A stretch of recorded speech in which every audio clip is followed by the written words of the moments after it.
নতুন আরেকটা রান্নার ভিডিও নিয়ে আসলাম। আজকে কিন্তু একদম সকাল থেকে রান্না দেখাবো আপনাদেরকে। তো আসসালামু আলাইকুম, কেমন আছেন সবাই? আশা করি সবাই অনেক ভালো আছেন। আলহামদুলিল্লাহ আমরাও ভালো আছি। তো যে যেখান থেকে দেখছেন সবাই ভালো থাকবেন, সুস্থ থাকবেন, আনন্দে থাকবেন। আর এই যে এখানে সকালবেলা খিচুড়ি রান্না করতেছি। আসলে প্রতিদিন না রুটি ভাত খেতে ইচ্ছা করে না। তো এক এক দিন এক এক খাবার হলে, নাস্তা হলে খেতে ভালো লাগে। তো আমি আজকে খিচুড়ি রান্না করতেছি আর সাথে একটা ডিম দিয়ে দিলাম।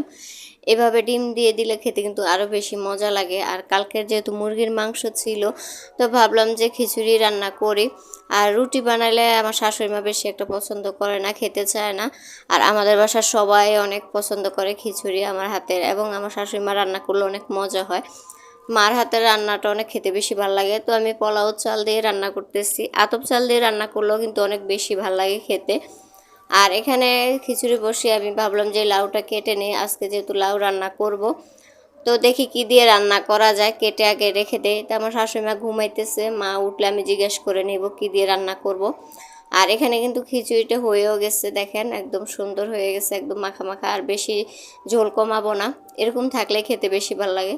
তো নাস্তা টাস্তা খেয়ে যে রান্না করতে চলে আসলাম। তো পরবর্তীতে মা বললো যে রুই মাছের মাথা আছে, মাথা দিয়ে রান্না করো।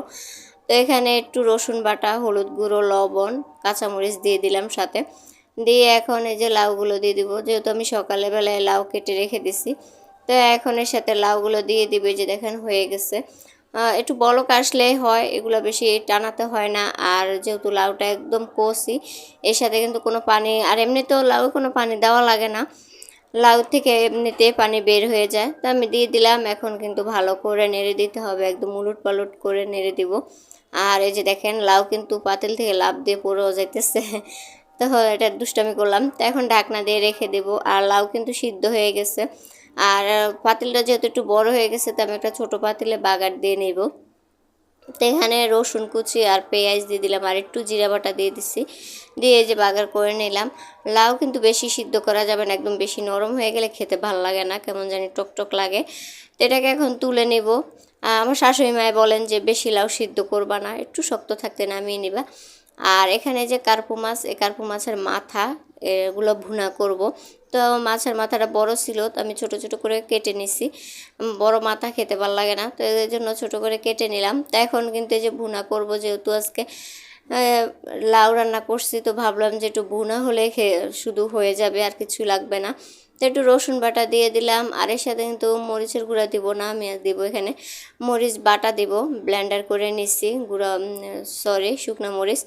তো এখানে একটু আদা বাটা, একটু জিরা বাটা, একটু রসুন বাটা দিয়ে আমি এখন হলুদ গুঁড়ো দিব। আর এর সাথে কিন্তু কাঁচা মরিচও দিছি অল্প কিছু।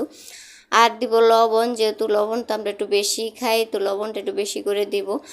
তো দিয়ে এখন এই যে নেড়ে দিব। নেড়ে আমি এখন দিব হচ্ছে মরিচ বাটা। এই যে দেখেন এগুলো কিন্তু ফ্রিজ থেকে নামিয়ে নিছি, ডিপে ছিল। তো একটু ঝাল ঝাল করবো, সেজন্য একটু বেশি করে দিয়ে দিলাম।